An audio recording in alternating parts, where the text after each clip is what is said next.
Hi guys! Guys, support niyo si Kuya Joseph Supplier kong madaming follower.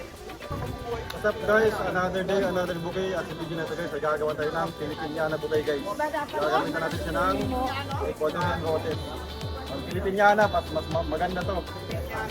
Combination ng roses tsaka Terpsophilia guys.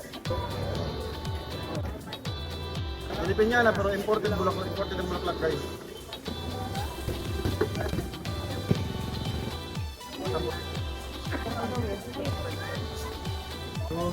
Driver sa damo guys, na mahal mo.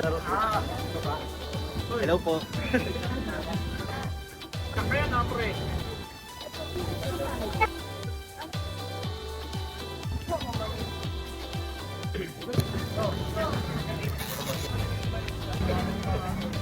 Hello. Good evening. Kaganda.